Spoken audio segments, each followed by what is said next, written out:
Selamat malam, perkenalkan nama saya Yesa Angelica dengan NIM 08051282227037 dari kelas A, yaitu kelas Ganjil. Nah, video ini merupakan laporan video saya untuk praktikum Sistem Informasi Geografis Kelautan mengenai materi interpolasi dan overlay.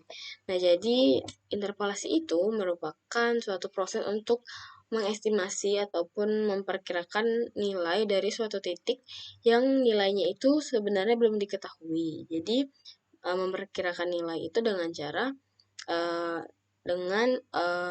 menggunakan nilai-nilai yang sudah ada pada titik-titik lainnya. Jadi dia memperkirakan itu dengan membandingkan pada titik-titik sebelumnya.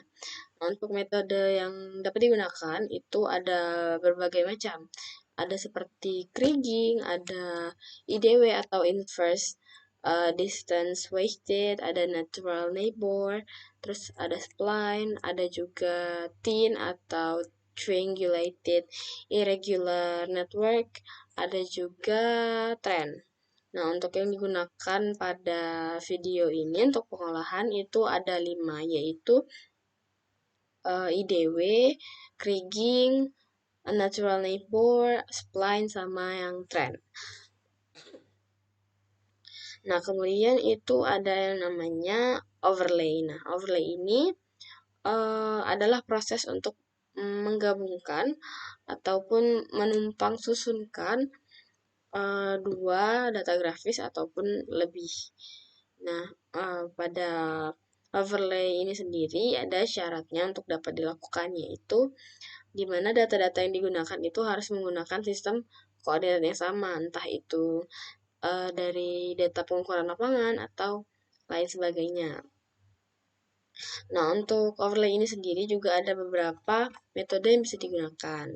Nah, pada pengolahan ini itu ada 7, yaitu ada erase, ada identify, ada update, ada symmetrical difference, kemudian ada spatial join, kemudian ada union, sama ada intersect. Mungkin kita bisa lanjut ke pengolahannya. Jadi kita buka ArcGIS. Kemudian yang pertama itu kita akan mengerjakan yang interpolasi. Jadi kita ke add data, lalu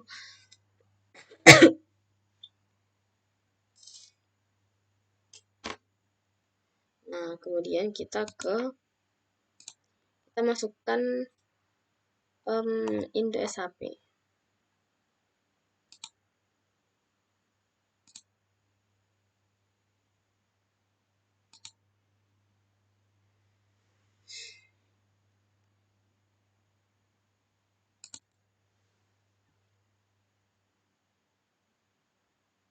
Nah, kalau sudah, kita ke file, kemudian ke add data, dan add texture data. Nah, untuk data yang kita gunakan itu ada 3 data, yaitu data arus, kecepatan arus, serta data laju sedimentasi. Nah, jadi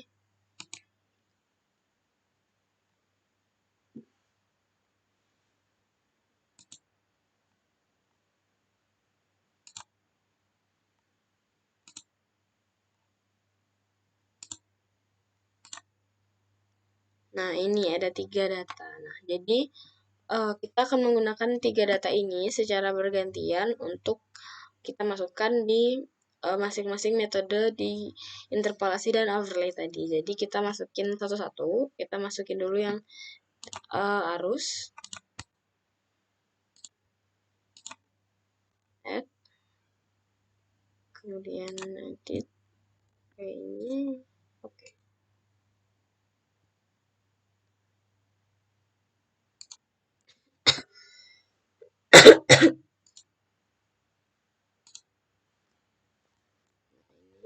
Lokasinya.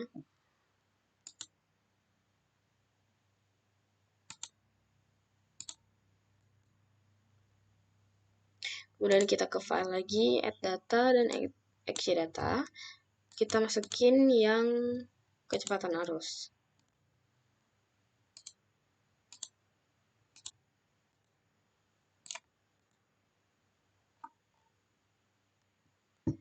Kemudian kita masukkan lagi yang laju sedimentasi.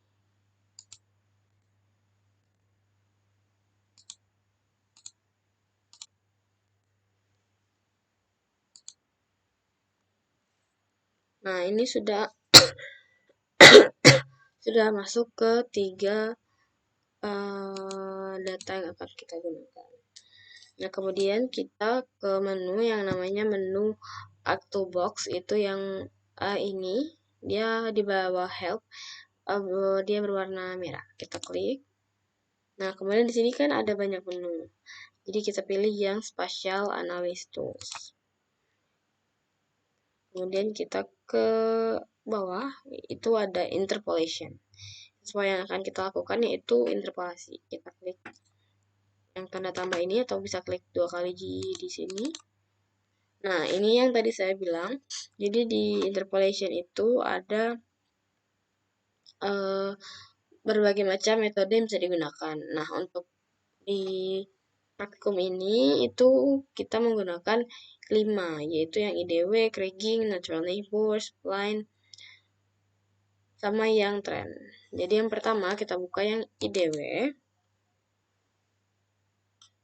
Nah, kemudian di bagian input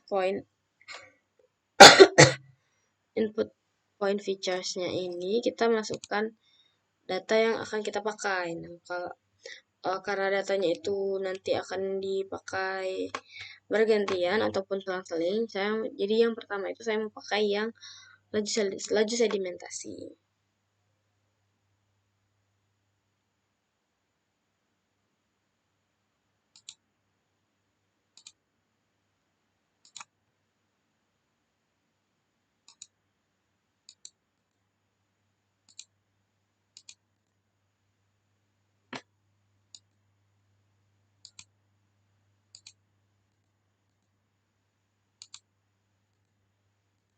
Lalu di output rasternya, yang bagian Z value-nya itu dibiarin aja. Kemudian kita ke output raster. Nah, kita simpan.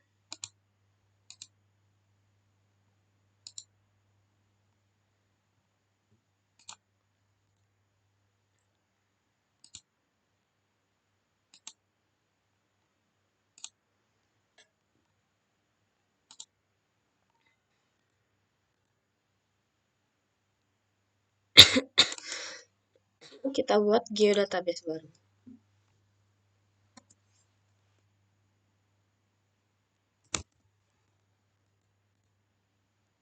Buka, dan kita rubah namanya jadi DW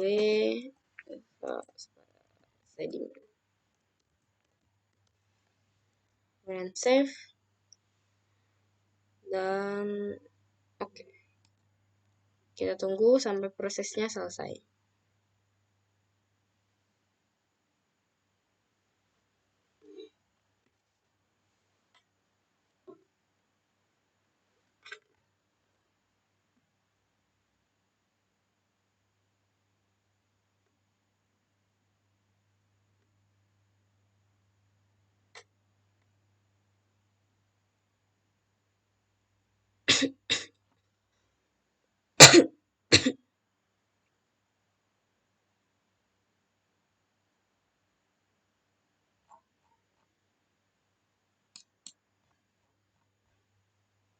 Nah, jadi hasil dari IDW adalah seperti ini.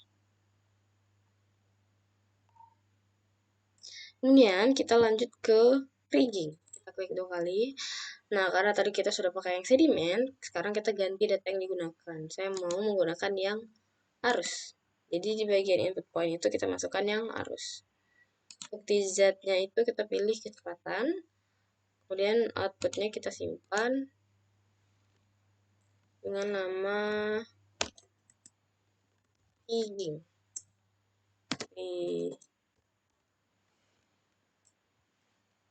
Rigging skor. Oke, kita tunggu sampai selesai.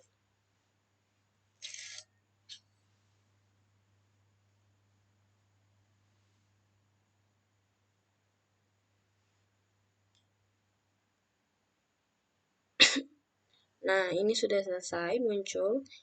Nah, kita ganti seperti ini. Nah, ini hasilnya berbeda antara IDW dengan kriging.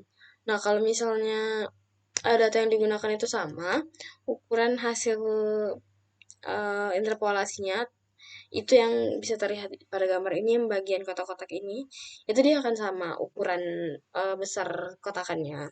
Tetapi karena ini data yang dipakai itu berbeda, yang IDW itu sedimen dan yang kriging itu arus, jadi dia berbeda juga. Nah, kemudian juga kita bisa lihat secara visual itu dari warna-warnanya juga berbeda. Jadi hasilnya itu berbeda untuk masing-masing metode. Kemudian kalau sudah yang kriging, kita lanjut ke natural neighbor. Kita pakai data yang kecepatan arus. Kemudian Z value-nya rubah jadi kecepatan. Di outputnya kita simpan dengan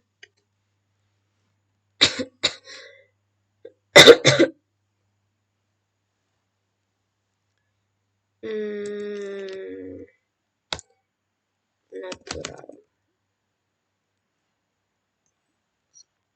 score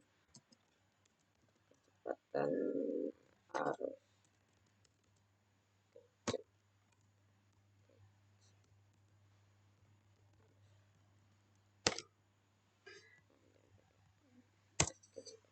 Arus.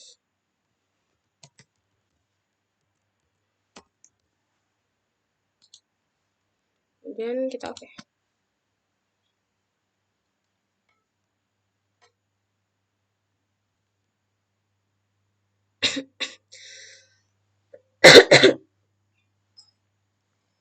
Nah, ini bisa kita lihat hasil dari metode natural neighbor itu berbeda, yaitu ini dia kayak semacam garis meruncing yang bisa kita lihat itu sangat berbeda dengan metode-metode lainnya. Kemudian kembali lagi seperti yang saya bilang tadi, ini dikarenakan data yang digunakan itu berbeda, jadi hasilnya juga pasti berbeda-beda. Juga dikarenakan metode yang digunakan itu berbeda. Kemudian kita lanjut ke yang spline. Kita kembali lagi ke laju sedimentasi. Kemudian Z-nya biarkan saja. Kemudian kita output rasternya kita simpan. Line underscore sediment. Save, lalu oke.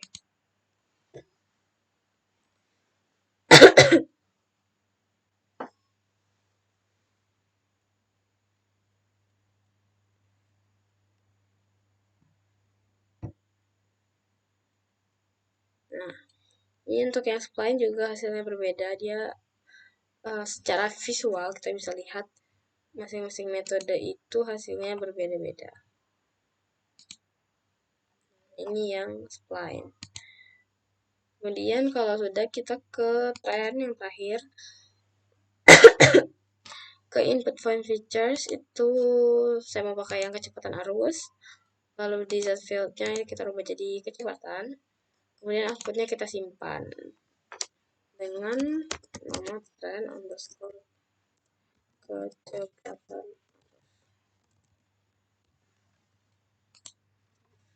Oke.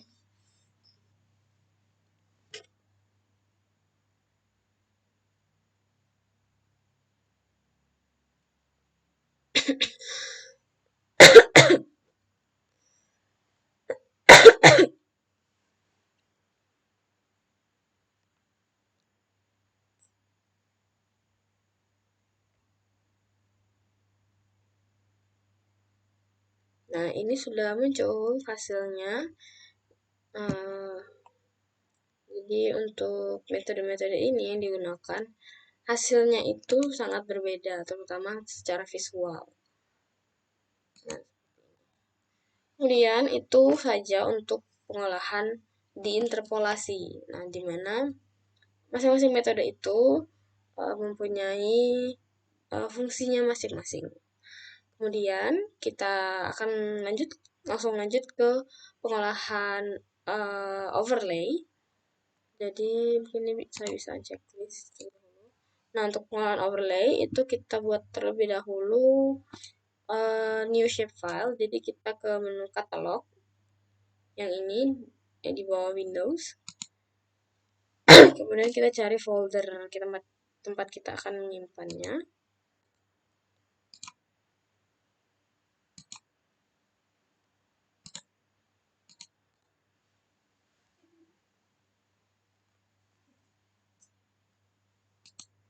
Seperti ini. Kalau sudah, kita klik kanan pada mouse, new, lalu pilih shapefile. Lalu buat new shapefile dengan feature type-nya itu polygon. Lalu ini yang bagian nama itu terserah mau dibuat apa, tapi sini saya mau biarin saja namanya seperti ini. Kemudian ke edit dan kita pilih WGS 984. Kemudian oke. Nah, kalau sudah, untuk bisa menggunakan shapefile ini, kita ke menu editor. Lalu kita start editing.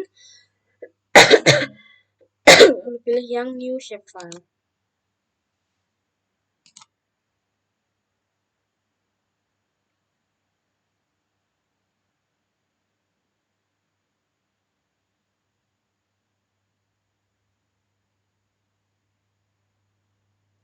Kemudian kalau sudah klik start editing tadi, kita ke create features. Nah, create features itu bisa kita buka di bagian editor juga.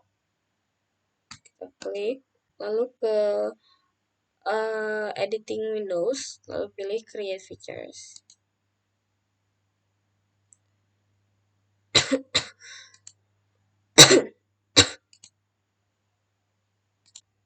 Nah, ini jadi kalau sudah seperti ini kita klik new shapefile, lalu di bagian construction tools kita pilih yang polygon. Jadi untuk di sini kita buat suatu polygon. Ini kita pilih yang circle, maaf. Jadi di bagian ini kita akan buat suatu circle atau lingkaran yang menutupi dari semua data yang kita gunakan, yaitu data arus, kecepatan arus, dan juga laju sedimentasi. Misalnya kita klik di sini, lalu kita tarik. Kalau sudah,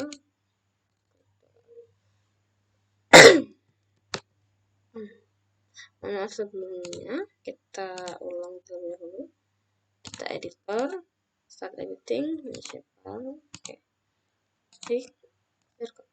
Klik sekali, nanti tarik, lalu kita.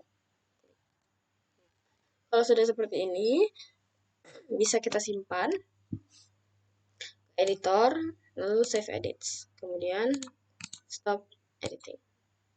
Nah, jadinya seperti ini.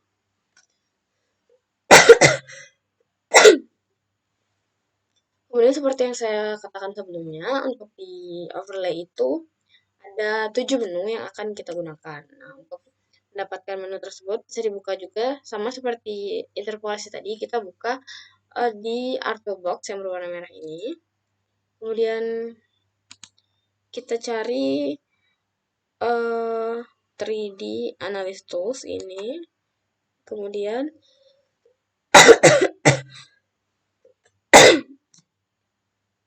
mohon maaf sebelumnya kita pilih yang Analysis Tools. Kemudian ke ini ada overlay, menu overlay. Nah, ini ada total 7. Itu ada erase, identify, intersect, spatial join, symmetrical difference, union, sama update. Kemudian kita pilih yang erase pertama kali.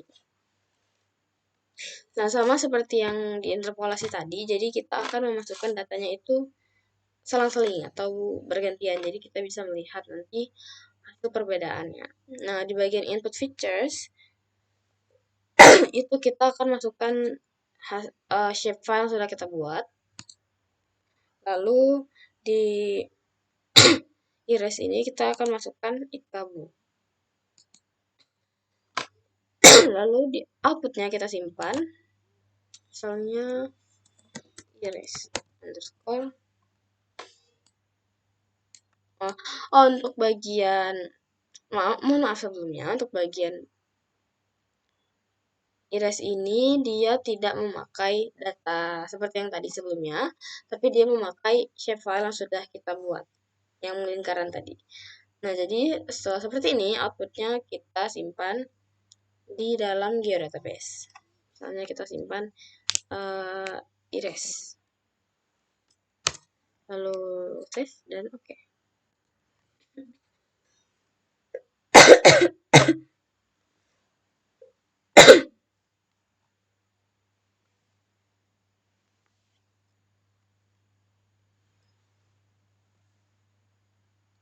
Nah, ini sudah selesai. Jadi hasilnya seperti ini. Hasilnya ini hasilnya adalah seperti ini. Kemudian kita lanjut ke yang kedua, yaitu identify. Sama seperti yang tadi, di bagian inputnya kita masukkan shapefile, lalu di identify-nya kita masukkan ikabu. Simpan di database identity. Lalu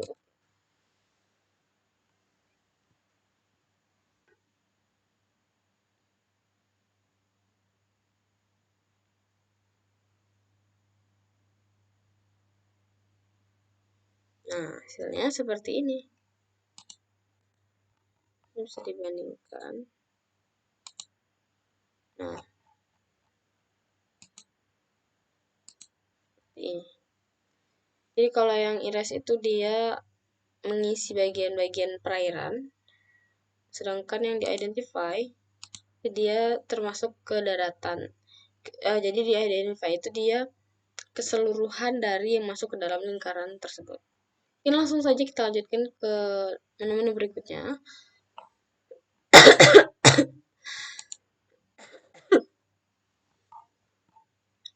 Kemudian kita ke intersect, sama di input ini kita masukkan shapefile juga kabunya. Simpan ini.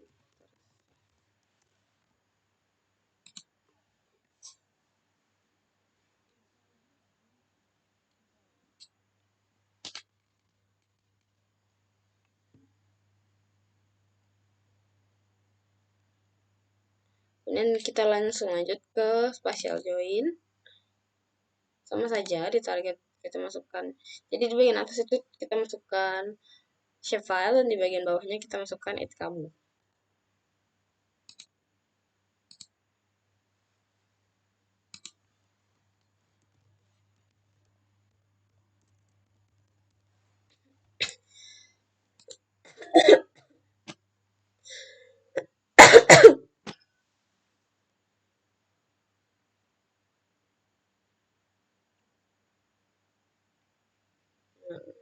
Kemudian kita ke symmetrical difference. Ini shapefile, kita masukkan kabu.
Oke, ini sudah muncul. Kita langsung lanjut saja ke union. Tekan save file dan kabur. Kan?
Baik, ini hasil union sudah muncul. Lanjut ke update. Inputnya masukkan file dan di update-nya masukkan kabur. Ini adalah update.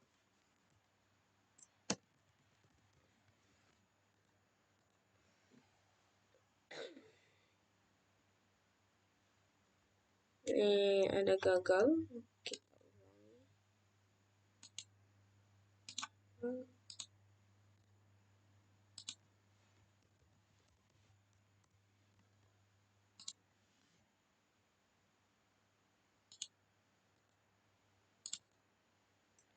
Mungkin kita coba rubah urutannya. Ini kabur dan yang ini.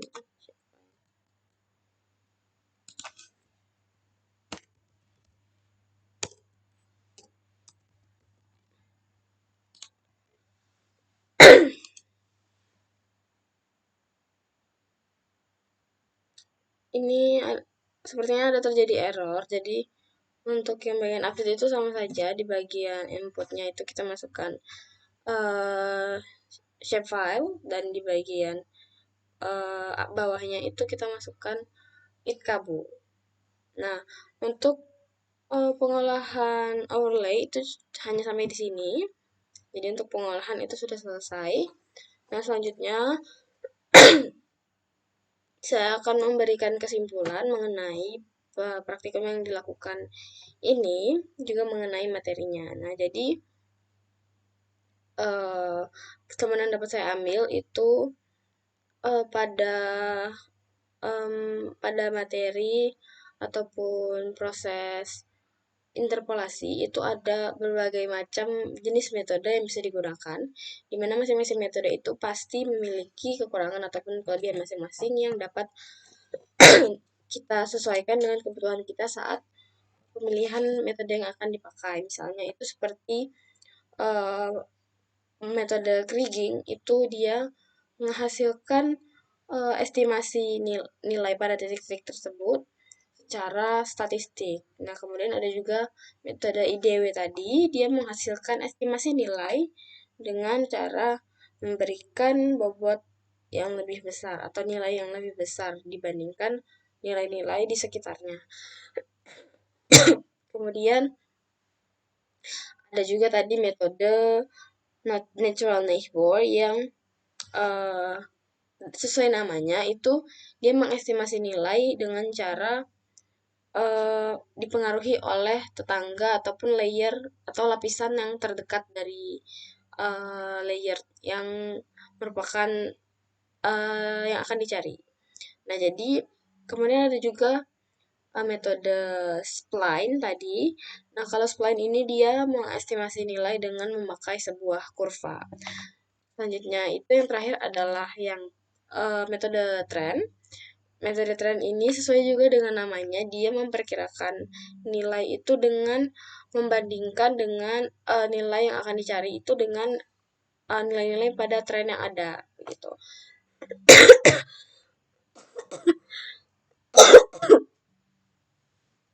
Nah, jadi itu untuk yang interpolasi.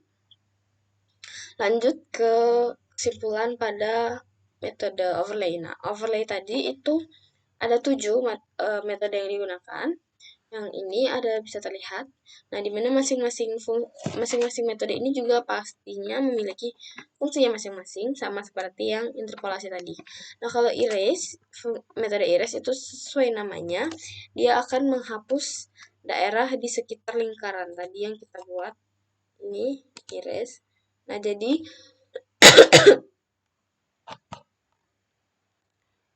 dia menghapus daerah yang di luar lingkaran. Juga ini dia hanya mengambil daerah yang bagian perairan saja. Nah, kalau yang identify,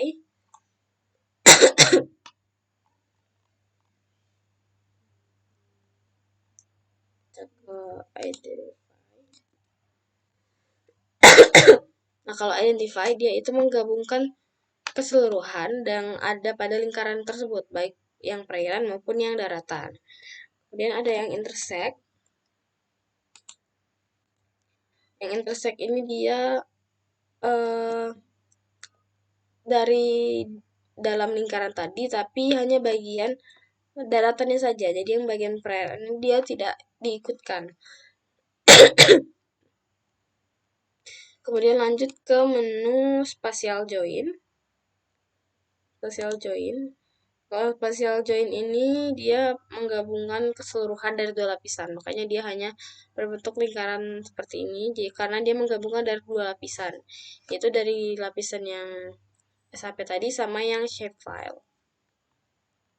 Kemudian ke union.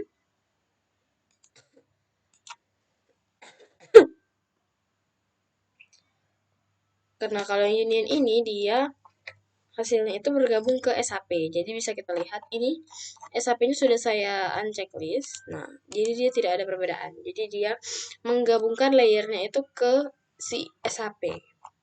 Gitu. Kemudian terakhir itu adalah yang update. Nah, ini yang tadi kita gagal lakukan karena ada terjadinya error. Jadi untuk bagian update ini sesuai namanya, memperbarui. Jadi untuk update ini dia akan memperbarui atribut-atribut ataupun komponen-komponen yang ada di dalam peta yang akan muncul nantinya. Mungkin itu saja dari saya untuk bagian kesimpulan, di mana intinya adalah masing-masing metode itu memiliki kelebihan dan kekurangannya masing-masing serta fungsinya masing-masing. Di mana untuk penggunaan masing-masing metode itu disesuaikan lagi ke kebutuhan kita yang akan menggunakannya. Kemudian untuk saran yang dapat saya sampaikan adalah menurut saya untuk di dalam sebuah praktikum itu alangkah lebih baiknya jika kakak atau abang yang mengawasi ataupun mengajarkan itu jangan hanya satu orang, karena pada praktikum sebelumnya itu pemateri hanya satu orang tanpa ditemani oleh asisten yang lainnya, dan menurut saya itu akan cukup sulit untuk bagi si pemateri untuk menghandle satu kelas yang melaksanakan praktikum. Jadi saran saya untuk praktikum berikutnya itu agar pemateri tidak sendirian ketika mengajar. Mungkin itu saja yang dapat saya sampaikan. Lebih dan kurangnya saya mohon maaf. Terima kasih.